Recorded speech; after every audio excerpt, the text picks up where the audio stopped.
My research, as was just said, is about this building, Chungking Mansions, and it serves as a gathering point for the developing world in Hong Kong. It's the developing world in the highly developed city of Hong Kong. I did research there in 2005, 2008. I published the book, as you were saying, in 2011. Right. What I'm going to do today is first talk about, I'll give you the standard talk that I've given about Chungking Mansion, just so you can know the basics of the place. If I don't do this, you won't know how it's changed. Then I'll go over what's happened to the building in the last decade, and of particular interest is the effect of the anthropologist in the building and what it's become, because some of the consequences are good, some are probably pretty bad, and how this works out. And then finally, I'm going to talk a little bit about ethical dilemmas. And the big problem in my discipline of anthropology, and probably for all of you, is a very blunt one. We benefit more than the people we study do. And you can do all you can to overcome it, but that's a fact. You know, I've been to 5 continents giving talks like this, and my interviewees haven't. So I don't need to feel enormously guilty, but nonetheless, this is something we always have to face. This is what goes on. But first, let me go over Chungking Mansions, and I'll use a PowerPoint here. So look at this. I'll try not to be too long in this. I'll be relatively quick, but you've got to know what the place looks like. It's pretty important to go over this. Okay, this is Chungking Mansions, and the sign at the very entrance to the building. It is a dilapidated 17-story building on Nathan Road in the heart of Hong Kong's tourist district, and it's probably the most globalized building on earth. It's where traders from Africa and South Asia come to buy cheap China-made goods like mobile phones, computers, and clothing. There are 90 guest houses in the building. That's a huge number, and probably 4,000 people staying there on any given night, in a really cramped area of about 100 meters square, rising 17 stories. So the height is extraordinarily important here. I don't go into the architecture here, but it's worth mentioning that the ground floor and first floor are all wholesale stores. But then you've got 3 buildings rising straight up. But there are different elevators that go up those buildings. So Chungking Mansions is a very easy place to vanish in. If you take the elevator up, the elevator won't go down for 10 minutes. So if you do something wrong, take an elevator up and the police will probably never catch you. And that's one reason why the building has had the mystique that it's had. If you're an asylum seeker working or something, take the elevator up, they'll never see you again. It is a ghetto at the center of the world, a home for South Asians and Africans in Chinese Hong Kong, a node of the developing world in Hong Kong. And it's what I call a world center of low-end globalization, which is the globalization not of multinational corporations, but of traders operating below the radar of the law. Now, I should say this is one thing that's changed. It used to be more that world center of low-end globalization, now considerably less so, because traders go over the border into China. Guangzhou is much more a center, although that's changing too. Now it's becoming Ho Chi Minh City. But anyway, this stuff does change, and you'll do your ethnography in the ethnographic present. The present always becomes the past, and that's happening in terms of this building. Right now, guest houses are doing very, very well instead of the mobile phone shops that used to. Many Hong Kong people are afraid to enter the building, but they shouldn't be, because the people in Chungking Mansions have the same aims as the people in Hong Kong at large. The Hong Kong dream is one of, you're poor, but your kids will be rich, or middle class. The same is true for everybody in Chungking Mansions I've met. You know, they all have a common dream, even though the degree of racism in Hong Kong can't be underestimated. Among young people, you don't find much. Among their elders, don't go to Chungking Mansions. Nothing but black and brown people there. That's what they say. Now, I stayed in Chungking Mansions 1 to 2 nights a week, May 2006, September 2009. But I still go there every week. I teach a class of asylum seekers and merchants every week in the building. Mostly asylum seekers in the class. And it's a good way to stay in touch with what's going on. And that's why I can keep the interest. And I'd recommend all of you doing fieldwork find some mechanism you can stay involved. Because when you leave, it just loses all relevance to you. But if you have a way of going back, an institutionalized way of going back, you can keep finding out. It's great to do. And you keep your friends. And I consider my interviewees to be my friends. Ethnography is the only way that Chungking Mansions and low-end globalization can be effectively studied. Economic statistics mean nothing. I mean, virtually all the transactions in Chungking Mansions, people are lying about taxes. They're lying about selling copies. I mean, you can't tell from official economic forms. The only way you can tell, for example, how many mobile phones are sold is to get to know the guy who's selling phones, get to know the guy over 6 months or a year, until he will eventually tell you everything. Come on, how many copy phones are you selling a month? Oh, I'm not selling any. Come on, you told me last week you were, okay, and eventually you'll find out, they'll tell you. And you've got to really push, but you can find out. Chungking mansions is not dangerous, but many people are engaged in semi-legal or illegal activity.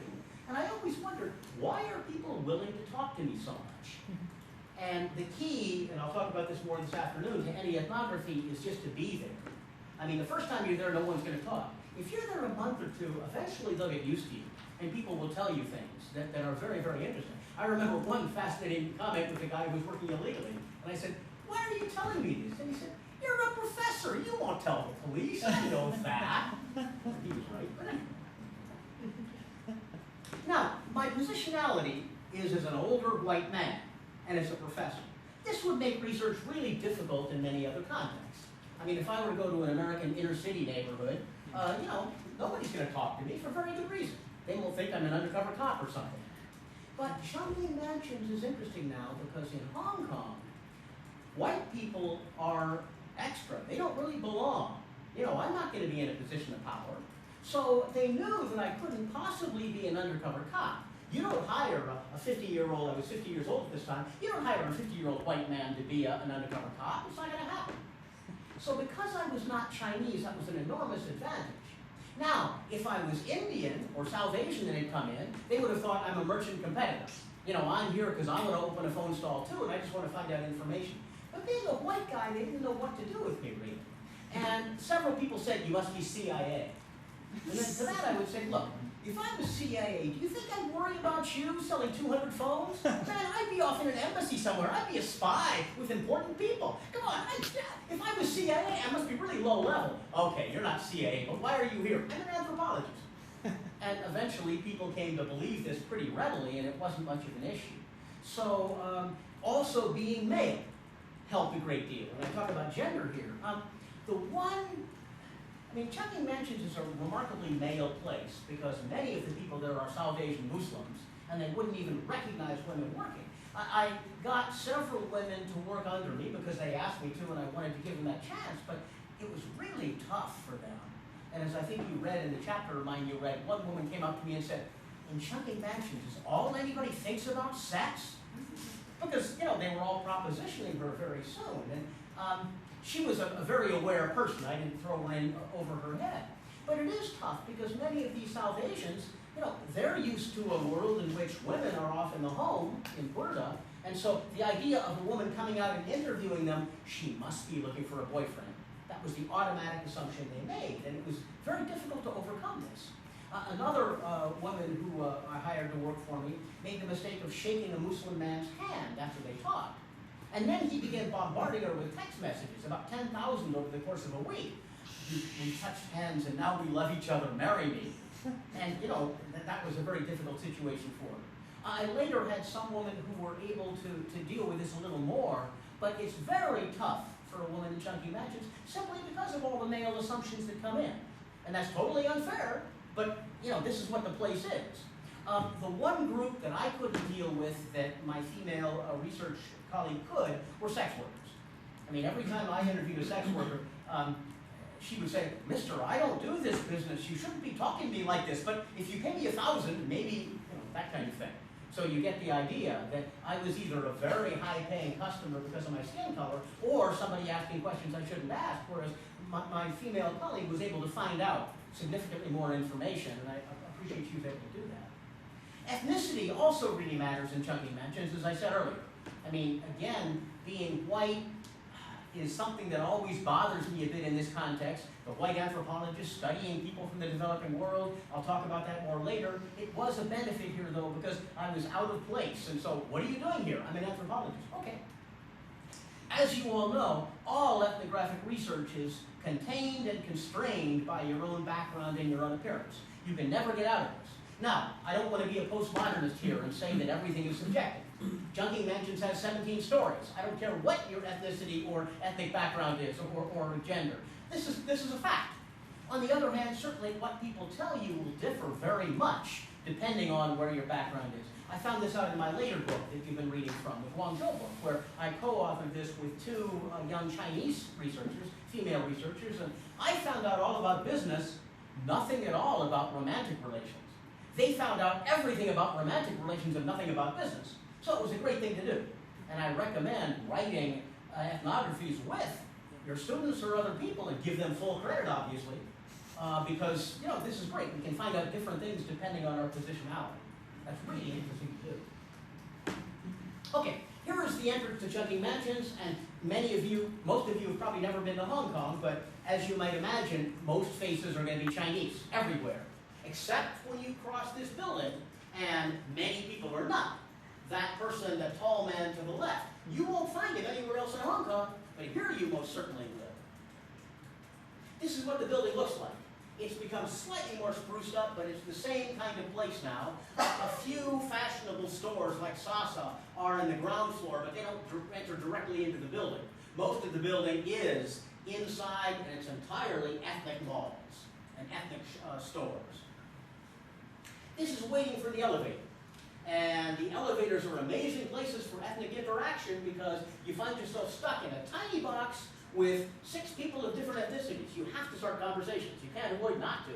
I mean, you're standing right next to somebody. So it's an amazing place to meet people in. I love elevators for this reason. Where are you from? Well, you find out a lot in the long time, the endless time it takes to get up to the floor you're going to. This is a map here, and this tells you, this is from the subway a few years ago, this tells you where Chungking Mansions is in relation to really fancy places. In fact, Chungking Mansions is right next to the Holiday Inn. But the Holiday Inn rooms cost 15 more times than in Chungking Mansions. They'll cost 1,500 Hong Kong dollars at least in Holiday Inn, but probably 100 to 150 in Chungking Mansions.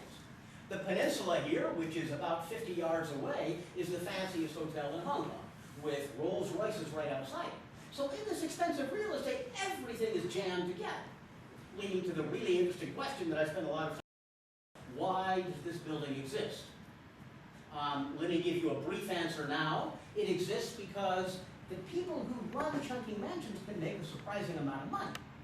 You know, if you have a guest house that charges roughly US 20 bucks a night and have 10 beds and get in a full house every night, as most do, you can wind up making, if you hire illegal employees and don't pay them very much, and don't pay any taxes, you can make $30,000, $40,000 US dollars a year.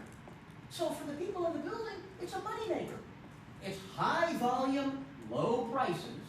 Another fact is in Hong Kong, you need the consent of 90% of the owners of a building to tear it down. And it was interesting, while I was doing this research, I was invited by several real estate companies to give talks on Chungking Mansions, but they didn't tell me they were real estate companies. And I only found out while giving the talk, wow, this is Chungking, this is a top real estate company. Really, what they wanted to know is, could we tear down the building? And they wanted me to talk on Chungking Mansions, but really they were trying to find out, hey, how much money can we make if we tear this down? Maybe we can find this out. But it was a little like spies or something. They didn't let me know this, and I only found out in one case several weeks after I talked to them. So. Now, the history of the building. It was built in 1962, intended for the well-off. It was a fancy building when it was first built. From the start, it had no unified ownership and rapidly deteriorated.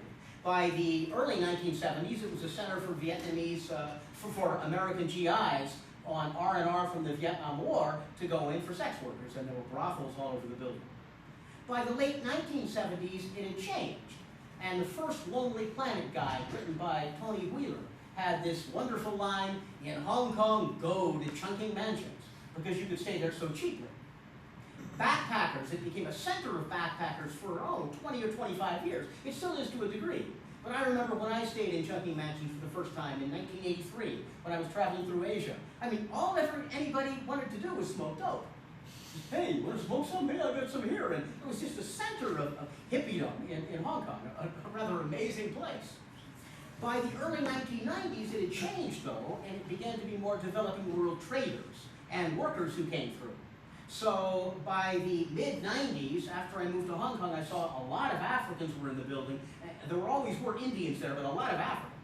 And they come from Africa because they can get Chinese goods and take them back to Africa, which was the business model they were using there.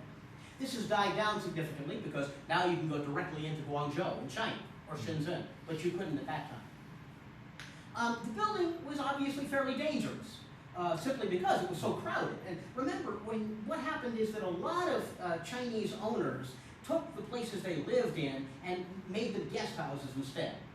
But when you make an apartment into a guest house, you suddenly need a lot more electricity, because you've got a phone in every room, you've got air conditioning, you've got TV, you've got Wi-Fi today in every room. So the electrical demands shoot way up, and the power grid is under great stress.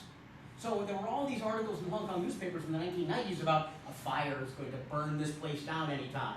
And it did happen in 1988 when a Danish tourist was killed in the building. In 1993, Chungking Mansions lost power for 10 days. It was quite dangerous, and then in the early 2000s there were several murders in the building of sex workers and so on. So it did become a rather darker place. But by 2005, closed-circuit TV cameras were installed by a new ownership committee, and the building became considerably safe.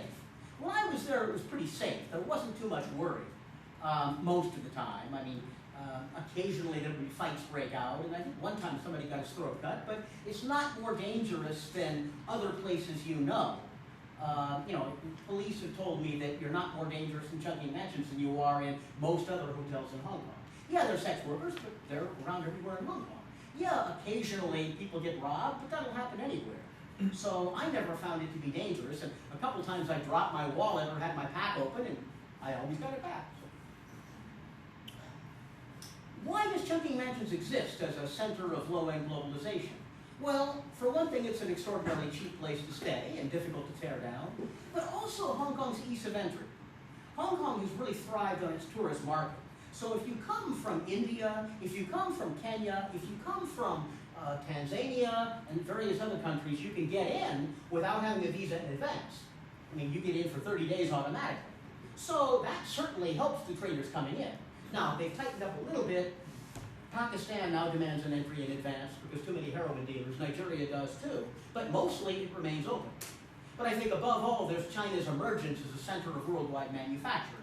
You know China from the goods they produce for Europe, but also China produces really low-end goods, rather cheap goods, for the African and South Asian market. Phones that maybe copy an iPhone for 20 or 30% of the price. That's mana to the African market, and these traders are making use of it. The people in Chungking Mansions. There are traders from Africa, South Asia, and throughout the developing world. Their owners, most often from South China and from Hong Kong, largely invisible. I only saw them at the Chungking Mansions ownership dinner every year because they don't go into the building. They simply make its profits. Managers from South Asia, and they're often long-term Hong Kong residents, but who don't feel a part of Hong Kong because of Hong Kong racism. So they go to Chungking Mansions and watch Indian videos or Pakistani videos, listen to Indian music, go to the nearby mosque. They truly are members of their home societies. There are also temporary workers, typically from Kolkata, who fly back and forth every couple of months. Asylum seekers from Africa and South Asia, and I'll talk a lot more about them, and tourists from China, Europe, and Japan. All these groups intermingle in this group, in this building, and you often can't tell one from another unless you get to know them. Here is what the building looks like again. The key to remember about Chungking Mansions is absolutely everything can be bought here. GSM Spy, that's a spy camera. You can get, I know a guy who bought a pen that had a tape recorder in it. That's a rather valuable thing to have if you're signing contracts and your interlocutors are speaking a foreign language. Oh man, I know several Nigerians who bought this for China because what are the Chinese merchants saying when he's signing a contract? Various other goods, as you can see here. Another scene. Now, you see shoes here, but all of these shoes, you can buy 2,000 of these. They're all wholesale as well as retail, and that's an important thing to remember. Again, people always passing through these tiny little stalls, but which are basically outlets for both retail and wholesale. Another scene, and when I did my research in Chungking Mansions, overwhelmingly you would see African traders like this man buying phones or clothing or whatever within this building. You also see this man with a walkie-talkie in back, walking past us. He is not a policeman, he is a building guard. And basically, building guards have no power to do anything except break up fights, which is a rather nice thing to do. Traders first. The majority are from sub-Saharan Africa. Virtually every country is represented, but they come from all over the developing world. They buy goods in Hong Kong, China, and sell them in their home country, although some trade in the other directions as well. I mean, you can bring some raw materials from Africa and sell them in China. Abalone, for example, that's one. Various raw materials you can bring in. Diamonds are another that happens quite a bit. They deal in mobile phones, clothing, watches, electronic goods, computers, building materials, furniture, used car parts, gemstones, foodstuffs, all kinds of things. Some carry goods in their luggage, up to 32 kilos. Others use air freight or rent or share containers, depending on what they're trading in. And I know much more about this from my later research in Guangzhou, but at this time, an awful lot of people just use their luggage because in 32 kilos, you can carry probably 900 mobile phones. Pre-smartphones anyway, the lighter phone. That's a lot of money. So you might have your luggage worth, US $100,000 just carrying this stuff back. Many travel into South China on visas they obtain in Chungking mansions. I get all my visas in Chungking mansions. It's a cheap and easy way to do it. Others do their buying and selling in Hong Kong. And some now bypass Hong Kong and go directly into South China, more lucrative and risky. But as they say, Hong Kong is like a pond, China is like the ocean. And getting cheated in China is endemic, but profits can be 100% or more. Hong Kong is a lot safer, really, because you might still get cheated, but you're less likely to be, because rule of law works, the police will step in if you get cheated too egregiously. Problems of customs and borders, every trader I know bribes. You have to bribe, unless the country has suddenly restricted it. Kenya has had a new strict regime, but as traders always tell me, look, a bribe is a business expense. And bribery, because it makes customs far less than how much you have to pay, is actually a good thing for the customer, they maintain. Now, this is what they tell me. How true it is, I don't know. Bribery, we have good reason to be against it, obviously, and that it takes money out of the government's coffers and gives it to private citizens. But having said that, according to traders, there's a benefit to it too. Transactions in cash. I remember asking one guy in Chungking Mansions, look, you do trade in cash. How much do you carry? And he pulled out $20,000 in cash right in front of me. And he said, hold this. And he wasn't afraid I was going to run away. But, man, $20,000? I've never held that much money in my life. $20,000, wow. I was certainly tempted to run away. These traders are often elite in their home countries. And that's confusing because you'll often think, many people in Hong Kong think, oh, they're poor. No, they're not. Anybody who can get on a plane and fly from Lagos, Nigeria, or Karachi, Pakistan to Hong Kong is pretty rich. But a lot fail. And I calculated in Chungking Mansions that about half fail. They come once and never return. But the others return, they can build up their savings. They may make 4 to 10 trips a year. Going in, buying stuff, going back, selling it, coming back. This is quite an enterprise for people who go back and forth over and over again. And I kept meeting the same people over these 3 years who would go back and forth and back and forth. Commentary. West African trader. If I pay customs in my country, I lose everything. If you buy 100 mobile phones, you must give up 50. You have to cheat instead. It's the only possible way. In other words, customs is going to steal the phones from you anyway, so you might as well bribe. That's what he means here. East African trader. In Hong Kong customs, I was searched for drugs. I told the customs officer, do you think I'm stupid? If I wanted to smuggle drugs, I wouldn't take them in my luggage. I'd get a Chinese girl to take them in. And of course, because if you're Chinese, you can walk through customs. If you're African, you stand up like a sore thumb. Don't carry your own heroin. That's what he's saying. Now, I might mention just a little bit on how I'm doing this. It's always good to have your interviewee's words. So when you present your own research, be sure to do that. The temptation is just to talk for ourselves, but don't speak for them. Let them speak for themselves as much as you can. They know much better than I do, so I'm trying to always do that whenever I talk about this. Central African trader. As a rule, every buyer of mobile phones knows what a real phone and a copy phone is, but no seller can ever say that. Copies are not so sold as much now, but back then they were very common. I would guess that about 60% of the phones coming through Chungking Mansions were copies. A Chinese company would make a copy, an exact copy of a Nokia 64 or a preliminary iPhone or something. And sometimes, if they were a copy, they would have the exact name on it, or sometimes there would be a knockoff where you'd have your own label on it. But this is what they were, and it's illegal to do this. So everyone sold copies, but no one would admit it. And I felt in my research like a private detective. That phone there, come on, you're selling this. That's a copy, isn't it? Oh, no, Mr. I would never sell copies. He said you sell copies all the time. He said you sold 3,000 yesterday. He said you sold 4,000 yesterday. Come on, tell me the truth. Okay, I sell copies sometimes. How many? Oh, 3,000 yesterday. You know, you can have these conversations. And yes, I felt a little bit intrusive, but it's wonderful to find out this stuff because what's really going on here? West African trade. I mix them, real and copy. I sell the copies to people off in the villages who don't know any better. I sell the real ones to people I know. I sell copies much cheaper. They work at first, but they break awfully quick. And that's true. But they do work for a while. So, I mean, it's not cheating people only as long as you let them know it's copies. And this guy didn't some of the time. East African trade. Nobody in my country can buy an original phone by a famous company. It's too expensive. My copies show them good things. We traders bring the goodness of the world to Africa. And he may be right. A trader told me later in Guangzhou, everything in Kenya except for the sunshine is a copy. And it is. Now, this is a scene in Chungking Mansions. I normally avoid taking people's faces, very obviously. Here, though, I simply did. I don't think it's any danger to this guy, because these people are legal when they're in Chungking Mansions. Photography is always something difficult, and I'm not happy about having to do it, but it does give you a sense, and I think because it gives people a sense of what's there, it's probably worth doing. His clothing, by the way, and I talked to him later, is an advertisement. It's not that he doesn't know how to wear Western clothing, it's simply, if he wears this, other Africans will come up and say, hey, that's really great, I'd love to buy some of these. So it's a sales, it's an advertising billboard, basically. Now, the owners and managers are often from mainland China, with increasing numbers of South Asians.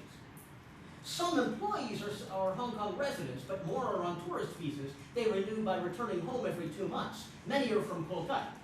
And they're paid remarkably little, around Hong Kong 3,000 a month, but transnational trade pays much for their airtickets. In other words, they might carry watches or mobile phones back to India, and then carry back rice for the restaurants in Chungking Mansions. Indian rice is prized. If they do that, they could pay 80% of their air ticket. Now, most of these guys have become asylum seekers, as I'll talk about after I present here. Commentary. Store employee. Yes, I was very surprised when I first got to Chungking Mansions. It was not like Hong Kong, but like Kolkata. And yes, it's like an Indian bazaar. Guest house manager. Gangsters have never had the chance to penetrate Chungking Mansions. When you're Chinese and walk into Chungking Mansions, you're so obvious. I mean, gangsters, triad members don't know English. And yet, Chinese goes nowhere in Chungking Mansions. English is the language, lingua franca. And so it's hard for gangsters to get in unless they're Pakistani. Pakistani gangsters have gotten a foothold in the building, and police have tried to push them out. But the Chinese gangs that are all over the rest of the area are not able to get into Chungking Mansions. Guest house manager. Business is much harder than in the past. People don't stay for a long time anymore. Why stay in Hong Kong when they can buy in China? And absolutely, that's happening. Pakistani Muslim phone store owner to East African customer. My friend, you are a Christian, and yet you are causing me all this trouble. I must rewrite all the invoices. Why do you do this to me if we are both men of God? Now, this Pakistani phone store manager is a very good friend of mine, and I still see him quite a bit. He let me join him in his phone stall and stand behind, and for a period of months I was helping dealing phones. And I watched his technique. What a wonderful technique, because a Muslim and a Christian, that's an area of tension. But by framing this as, we are both people of the book, we are both men of God, he managed to overcome this, and he made a very good sale with this guy. Hong Kong policeman to young Indian man. You're not doing anything bad, are you? Except for working illegally. If you're not doing anything bad, you'll be okay here. Now, the police don't mind working illegally, because Chungking Mansions, no one's going to work for these low wages. The police do mind asylum seekers working illegally in other areas if they're stealing jobs from Hong Kongers. If they go work construction, that's a serious matter. But in Chungking Mansions, the only people there who are working tend to be ethnic minorities. So why not? Why not work there? And the police are very laissez-faire unless a newspaper campaign comes in and says, illegal workers in Chungking Mansions. But even now, the police tolerate this very much. Everybody knows who the undercover police are in Chungking Mansions, and my favorite activity, and I feel guilty about this, but it was a lot of fun, is to see an undercover policeman and come up to him and say, "Hey, you're a policeman! I'm an anthropologist, glad to meet you!" They didn't like that, but they laughed rather than getting angry. Store employee to me, please tell me, is there any possible way I can get Hong Kong residency? No. Get married. Marry a Hong Konger is the only way you can do it, and that's extremely difficult to do. So many of the Indians, some of the Indians and Pakistanis in Chungking Mansion have been Hong Kong residents for decades. Many of the people, though, who've just come in, they're stuck. They can't make it. They can't stay for very long, in all likelihood. This is a great friend of mine here. And even now, I can't get him to let me pay, so I keep eating all this free food at his store. And the Islamic Book Center, and it was a lot of fun to go in there and talk to them about Islam. They kept trying to convert me, and it didn't succeed. But this is a phone stall having a new model, and you can see how busy it is. Everybody wants to buy it. And here, note halal is very important because Chungking Mansions is probably 70% Muslim. And you do hear at prayer time, the Quranic chanting, halal is a key issue, and of course nobody can prove if food is halal or not. So the temptation is always to say it's halal when it's really not. I've seen fights break out over that, but asylum seekers. There are some 7,000 asylum seekers in Hong Kong, mostly from South Asia and Africa. Many congregate at Chungking Mansions. There are NGOs in Chungking Mansions serving them. They await refugee status from the UNHCR, which grants such status to a tiny minority. Many now turn to the Hong Kong government. They're not allowed to work and must live on charity in Hong Kong. Most, however, do work. The more entrepreneurial among them serve as advisors for traders getting commissions. Now, I remember a good friend of mine being grabbed by the police because a packet of heroin was found about 10 feet from him. And the police rounded up everybody in the area, and to my amazement, the 30 people they rounded up, 28 of them were asylum seekers. You don't know who is an asylum seeker because you can't know unless you see somebody's papers, and I can't say, "Show me your papers," I'm not a cop. But when the police were there, I was able to see them. That was one more dramatic story in Chungking Mansions, by the way. He was an asylum seeker, and he had about Hong Kong $20,000 in his pocket. He was afraid the police would take it away, because that's what they would do in Pakistan, so he put it in my pocket. And then, I'm terrified. The police are going to think I'm a heroin dealer. I can see the newspaper headline, "Professor arrested in heroin bust." Yeah, so much for my career. But fortunately, the police just never noticed. So he and I, my friends and I, laughed a great deal after that, after I was furious at him. Many asylum seekers are fake in the sense that they simply seek better economic opportunities for themselves. Many are quite real, fleeing torture or death threats, but these terms are really confusing. Is somebody fake just because they're economic? Of course not. Is somebody real just because they face political persecution? Of course not. I'll talk later, probably not this morning, but this afternoon, about helping asylum seekers, because I do a lot of that, including borderline lying for them. And the ethics are interesting, but it seems to me that these are people I should help, because I know these people and I can trust them, even if the claims may not be true. Who is working with asylum seekers? Was that you? Yeah, we need to talk more about this, because you're talking about some of the same questions. Yeah. It's often assumed that fake asylum seekers work. Real asylum seekers are afraid to work, because if they're caught, they'll be deported back to their home country and imprisoned or perhaps killed. But the situation is more complicated than this. Now, I'll talk later about anthropological ethics, but I've had strange encounters with this. I went to Uganda and verified somebody's claims and got him in Canada now. I'm going to visit him in Vancouver in November. But there's another asylum seeker who wanted $1,000 from me so that he could get a mobile phone to call. I said, use a landline, because it's easy to do for a lesser amount of money. And later, I believe his brother was killed because the Zimbabwe police traced it on a landline. I'm not sure. It seemed to me that was probably the case from what he told me, and if so, that's on my head. I can't pay for everyone, but these ethical issues are there. What do you hear? I feel a little guilty, but I don't know if it's true or not, so I can only go so far.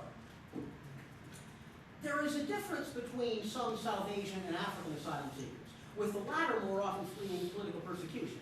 African asylum seekers form the intellectual class of Chungking mansions. These are often politicians back in their home countries and so on, but they may also be scorned. They're lazy and live off handouts. That's what you very commonly hear about these asylum seekers, but they are clearly the smartest people in the building. And the class I give in Chungking mansions even now, university students come, and the university students are really intimidated. Because these politicians from Africa know a great deal about the world. And the university students say, how come they know so much? It's very interesting to see this. It's a lot of fun to teach. Commentary. South Asian asylum seeker. I deserve refugee status? I have a bullet in my hip. Here's the x-ray. A bullet in your hip will not give you refugee status. You could have shot yourself. West African asylum seeker. My brother-in-law tried to kill me. Shouldn't I be able to get refugee status? No, because according to the UNHCR, you've got to be a victim of political, ethnic, or religious persecution. If your brother-in-law happens to be of the same ethnicity and same religion as you, sorry, get a restraining order. But there's no restraining order in African countries. You're stuck, but you don't qualify. East African asylum seeker. The UNHCR teaches asylum seekers to become beggars. Yeah, exactly. Almost everybody works illegally, but you're not supposed to. East African asylum seeker, sex workers. If I can do this work for 5 years before I get deported, then I'll have saved, I'll have saved up enough money to send my son to school at home and open a clothing store. Sex workers, it's always dangerous because you become tempted to take, cocaine or heroin or get involved in the high life because the money is so good. But she was having this middle-class life. She had left her husband, or her husband had left her in Nairobi. So she's in sex work, she's working in Wan Chai, which is a higher class Hong Kong district, and calculated 5 years is perfect. With that, she has the money to do this. That's the middle class dream. That's what anybody would dream of doing. Go to graduate school or become a sex worker. It's the same thing. You dream of a future.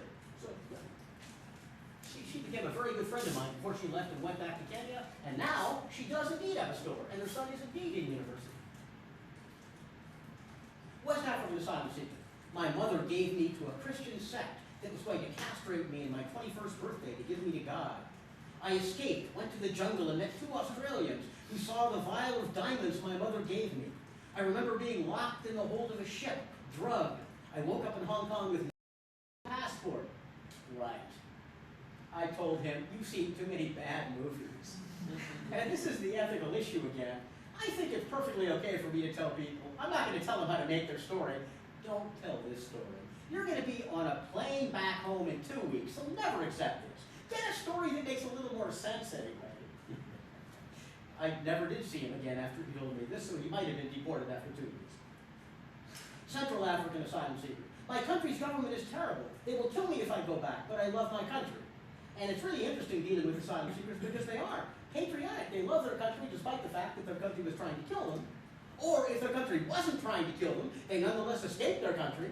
So it's an interesting contradiction. Many of these asylum seekers now give talks in Hong Kong schools. And it's always ironic when they say, my country, I love my country so much. Well, tourists. Tourists come to Chungking mansions for adventure, especially Japanese and Europeans, for a taste of home, especially South Asians in China, and for economic reasons, especially mainland Chinese who may have no idea what Chungking mansions is. Japanese tourists. I come to Chungking mansions because it's ethnic chaos. And you probably know this. I mean, Japan having a single ethnicity, very often, not now, but generally, this person says, wow, look at all this, look at all these people. By the way, I might mention for Chungking mansions, the only foreign language I speak well is Japanese. And that's exactly the language you don't need to have in Chungking mansions. So it's always a problem. I mean, I wish I spoke Urdu, I wish I spoke Swahili, but I don't. Even French would have helped, but I don't. So I speak Cantonese too, but Japanese is my best. And I remember having a surreal conversation with a Pakistani who had lived in Tokyo and a Malayan who had learned Japanese, and we were all speaking in Japanese. That's truly globalization. The 3 of us from totally different parts of the world and continents are all speaking together in a 4th language from elsewhere. Wow. American tourists. It's nicer now than in the 1980s. I'm disappointed. And a lot of these hippies came when it truly was downtrodden. And they say, this is bourgeois. That's funny. Mainland Chinese tourists. I didn't know there were so many Africans here. It's horrible. Because many mainlanders, not now, but at that time, simply looked on the web and found the cheapest place they could stay in Hong Kong. And it was Chungking Mansions. Mainland Chinese tourists. I want to eat Chinese food, but I can't buy any here. Why not? Isn't Hong Kong part of China? Well, as the protesters will tell you now, no. But beyond that, Chungking Mansions is not even part of Hong Kong. It's its own different world, following the Hong Kong laws, but it's a different place. So I would have to tell these Chinese tourists, sorry, no Chinese food in this building. And this is interesting. These are the exchanges in front of Chungking Mansions. I talked to this woman to the left later. She's a flight attendant for Cathay Pacific, and she comes into Chungking Mansions simply because the rates are better than anywhere else. So all kinds of people pass through this building. These guys to the right are waiting to ambush the hotel bus when it comes here, the airport bus, to have them stay in their guest houses. And what you do is instantly ambush somebody, even if they already have reservations, and say, I know your reservation, come with me, take them to your guest house, and there, you're a customer.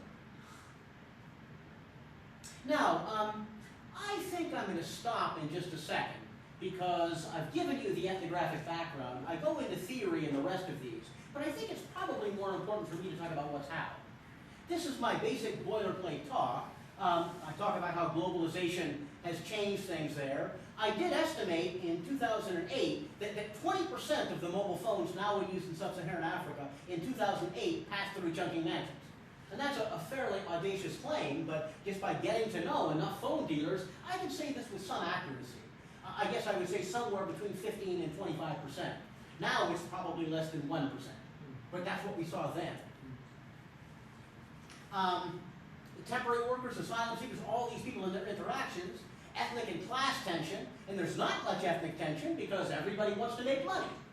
The Wall Street Journal reviewed this book on Chungking Mansions and made me sound like an apologist for neoliberalism.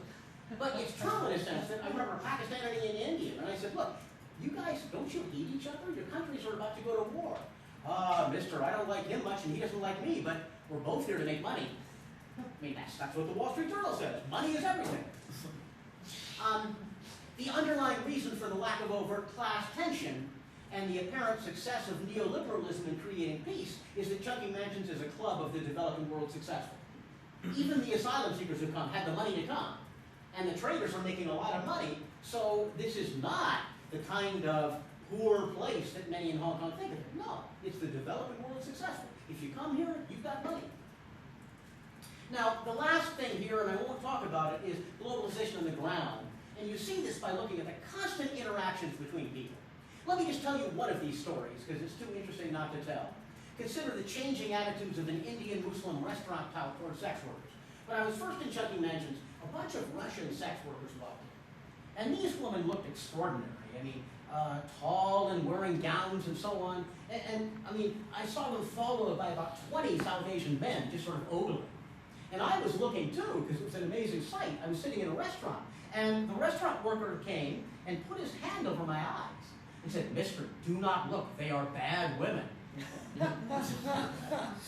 And then, about 3 weeks later, the same Russian sex workers walked in, and I was looking, and I was in the same restaurant.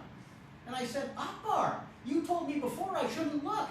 Is it okay to look now?" He said, "Mister, they have to make a living like I have to make a living." Which is interesting. I mean, what he's saying is that, you know, the sex workers, before, he was very much like a South Asian Muslim man condemning them, and now, after 3 weeks in Chungking Mansions, everybody has to make a living, let it be. Which is what Chungking Mansions does to a lot of people. Here is an African woman at a phone stall dealing with a Pakistani, and I had the chance to listen in to their communication. And this is really fascinating. For example, this guy, if he wants to make a little more money, remember there's no price listed on mobile phone. So it's all bargain. And he would ask, well, this model you want to buy is a good model, but have you heard of this other model, which was a similar model? If she hadn't, he raises the price by 15%. I mean, that's how it works, just like that. Now with mobile phones, you couldn't do this as well, because everything is a smartphone. You could check the price. Back then, you couldn't. And so the chance to cheat somebody is pretty high. A smart buyer would know this and be able to negotiate this rather easily. But the strategies of this, I mean, you know, you could write a whole book just on the intercultural strategies of bargaining in Chungking Mansions. This is an example of mobile phones, and this is the one photograph I feel guilty about, but I'm still glad I did it. Here is a Pakistani man helping these Africans. The phones are copy phones, almost certainly, and by the boxes they're in and so on. And I took a picture and quickly walked away, and I think he was rather worried who I was. I'm sorry about this, but this does show so much what goes on that I'm still using it. I laughed with him later and said, sorry about that, I'm only an anthropologist. More stories here. Consider the marriage of a South Asian entrepreneur, asylum seeker to a heroin addict, and so on and so on and so on. The last thing, consider the scene on a Friday night outside Chungking Mansions for its cultural mix and misunderstanding. I've seen so many interesting things just standing outside the building. For example, I remember a South Asian man saying, all these girls walking by in their short skirts, they would come from bars nearby, just typically as Hong Kong people do.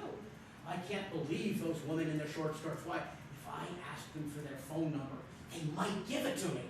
God, I'd hate for my family to see this. Very interesting. And then I've seen a Nigerian man see a Hong Kong woman walking by and just being so overtaken, he would run after her saying, I love you, I love you, I love you. And then this guy ran up and put his hand on her shoulder. She screamed, and a policeman was nearby and arrested the African guy. Oh man, that kind of thing goes on. Now, many of the cross-cultural interactions are far more gentle than this, but in this stretch of sidewalk, 20 feet by 30 feet, wow, everything goes on. And if you just stand out here night after night after night, you can see an awful lot. Okay, no more final thoughts, except that, as I say, Chungking Mansions will eventually be torn down, but all the world may eventually become Chungking Mansions. Now, let me talk, I'm going to talk a little bit beyond 11:30 if it's okay, just a couple of minutes, just because there's a lot I want to talk about here about what happens with the building. Much has not changed. If you were to go into Chungking Mansions right now, at this moment, you would probably find it very much like this. But some things really have changed. First of all, African traders. The only African traders that you can now see in Chungking Mansions are dealing either in gems or in used car parts. Because used car parts come from Hong Kong because people get done with their cars quickly. In China, they use their cars more often, so the used car parts are less valuable. Gems can be smuggled directly into Hong Kong and sold. So those are the groups you see. Everybody else is in China. Mobile phone trade is entirely moved into China. The Africans you see, there's still a lot of Africans you see, but overwhelmingly they tend to be asylum seekers. Temporary workers have also become asylum seekers.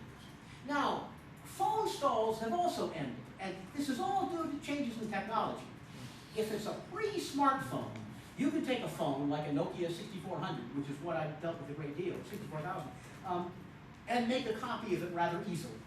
MediaTek in Taiwan made motherboards for this, and copies could be made as a matter of course. You could sell them for 20% of the original value.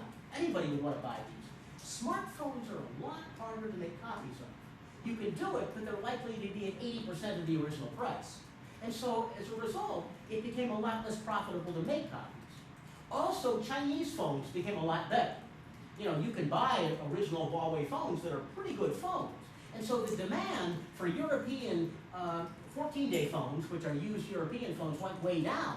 So as a result, the profit margin of phones became far less. Copies stopped being sold very much in Chungking Mansions. You can get them, but most people don't sell them. And the number of phone stalls went way, way down. Now there might be 15 in the building. There used to be 90, just because you can't make a good living at them. I remember phone stall operators told me once, hey, I don't need you to be a gangster. I can sell phones and make more money. That's not true today. Instead, what has flourished? It's been guest houses. And guest houses are just hand over foot in money, which is rather remarkable. I'll get into this in a second, but part of this, a little bit of this was probably due to my own influence, which is interesting. I certainly had many ethical misgivings about whether to publish this book or not, but I finally did.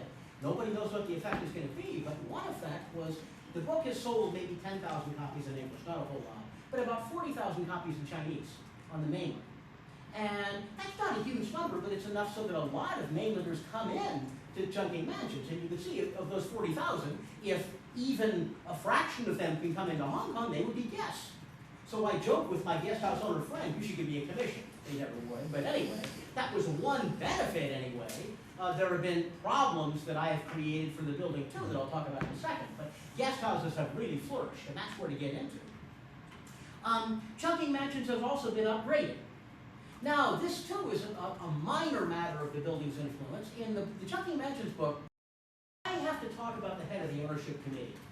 And I call her a racist. Because she is a racist. She would always say, don't go to Indian hotels, go only to Chinese hotels. But then I talked to a lawyer if I could to do this, and he said, don't make it appear as if she means to be a racist.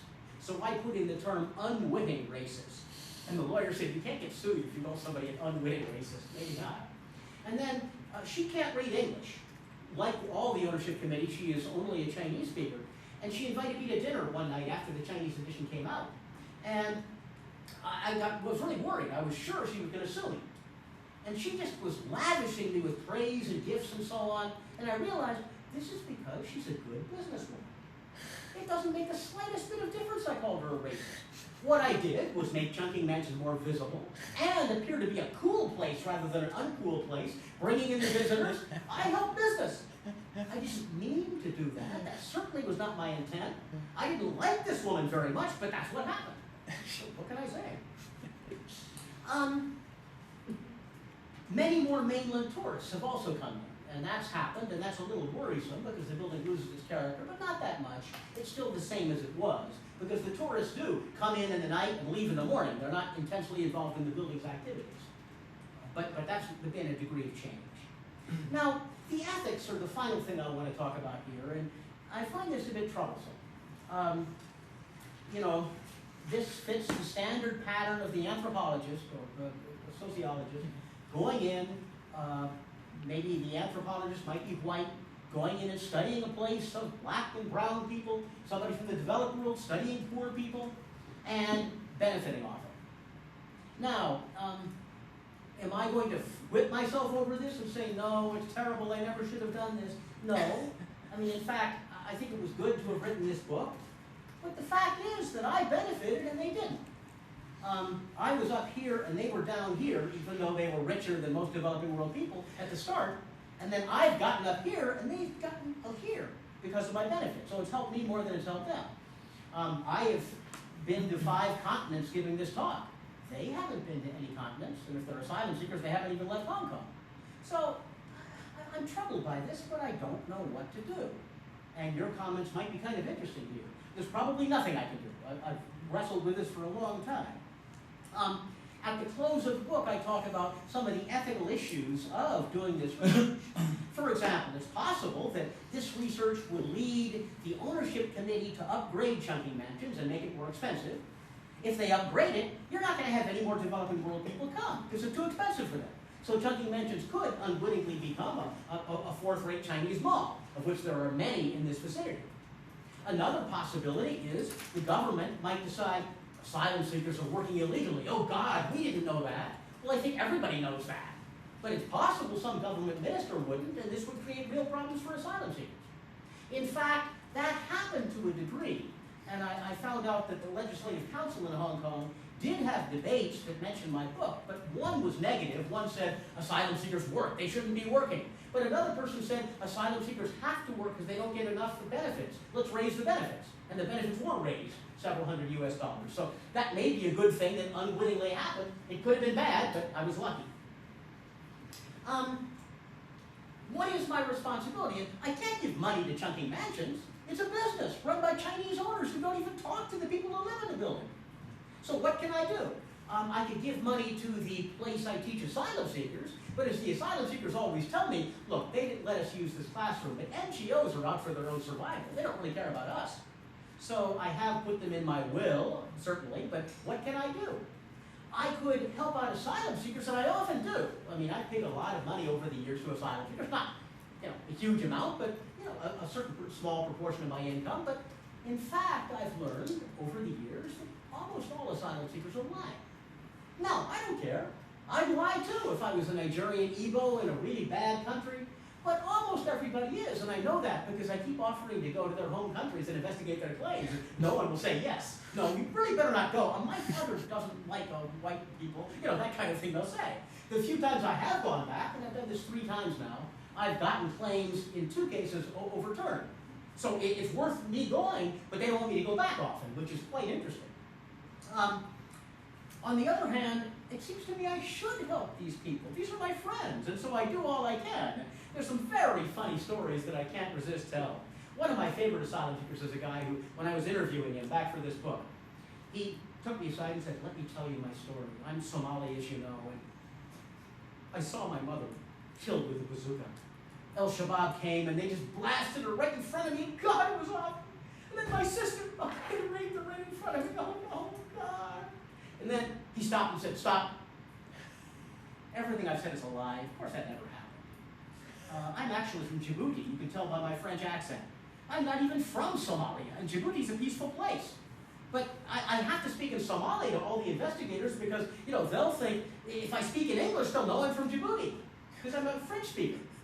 And then he said, let me tell you my true story. And he told his true story. He smashed a bottle over there.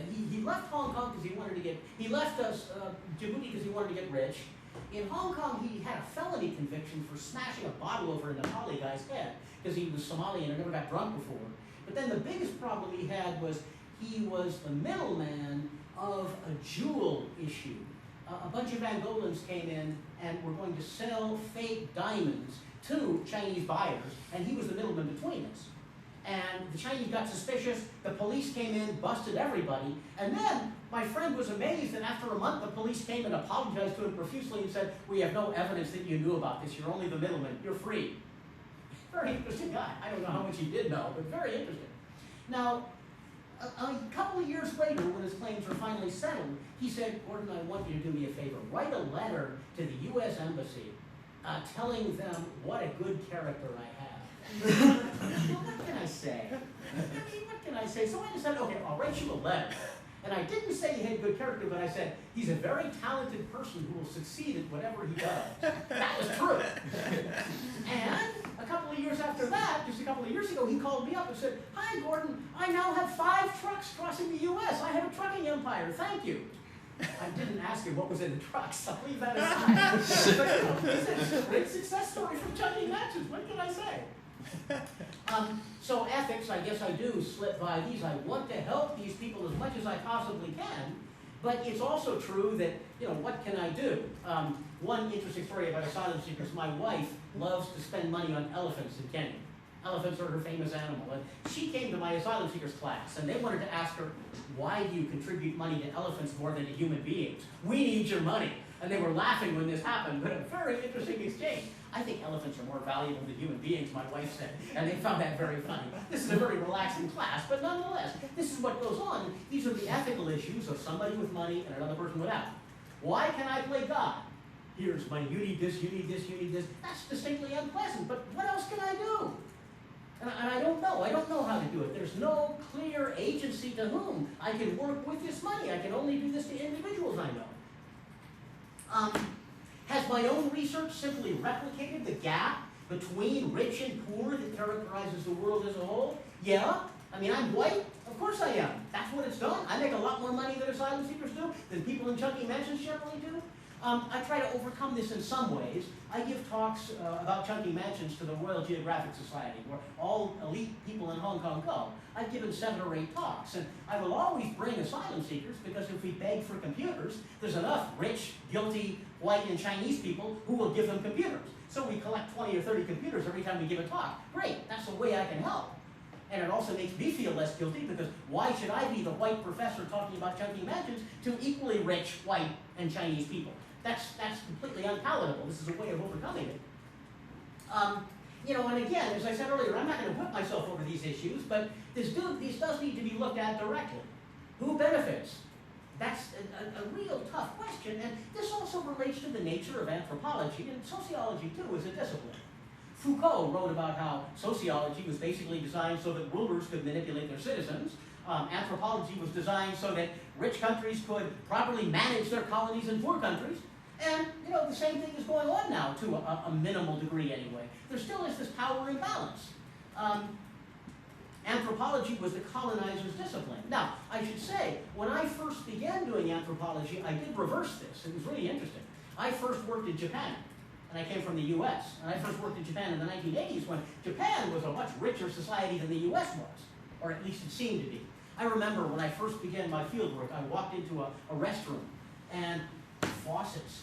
When I put my hand in the faucet, the water began coming out. Now, to me, that was miraculous. I'd never seen that before. Normally, you press the button, and the water comes up, and you're, my God, that's magic. And I felt like, somebody from a really poor society going in, just as I saw in Chungking Mansion, the first time some of my African traders saw an escalator. Wow, that's a moving sidewalk. I mean, I felt the same way.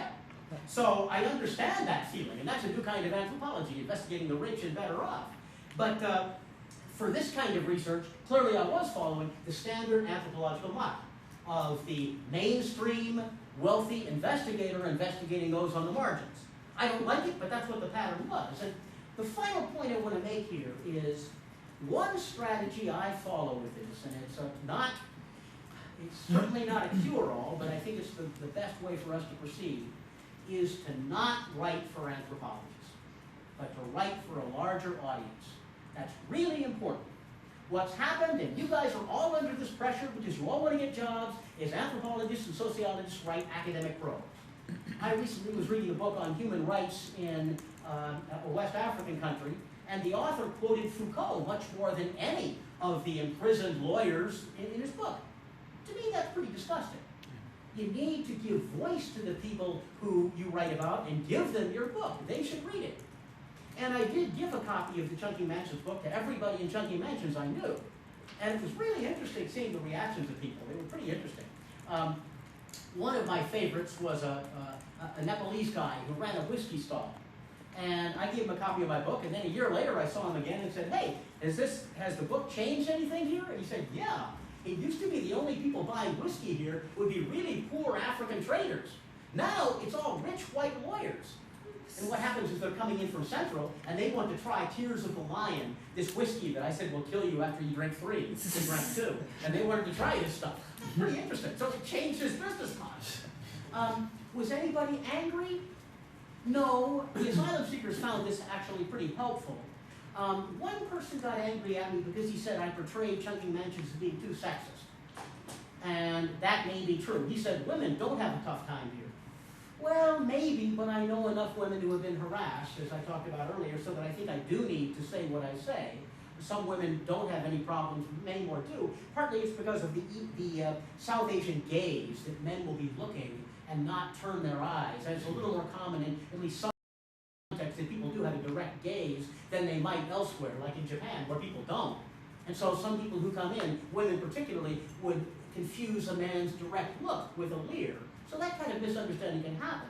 And, stuff can happen that way, but nonetheless. Other results, it's funny that people haven't criticized me for writing this book in Chungking Mansions. Partly because they're so polite, partly because I have brought in more customers. But I still feel like that's my home. And it's very strange that my home is Chungking Mansions more than my own department in some sense. It's a place that I really love being in, and partly it's because I continue to be the privileged professor there. I'm treated very nicely. There are still people who will automatically give me a bottle of whiskey when I walk by their stall, and that's very funny. People do criticize me occasionally in the anthropological world for, again, the same thing I've talked about, being the white professor benefiting off poor developing world people. All that's true. I don't really know what to do about it, and there's no easy solution except what I've described. So I still bear a bit of unease, but nonetheless, this is what the game has been, and I think I've been very, very, very lucky not to have caused problems. It seems to have been beneficial for people. I didn't plan it that way. That's the luck of largely unintended consequences, but I'm fortunate that it turned out this way. Thank you. Thank you very much.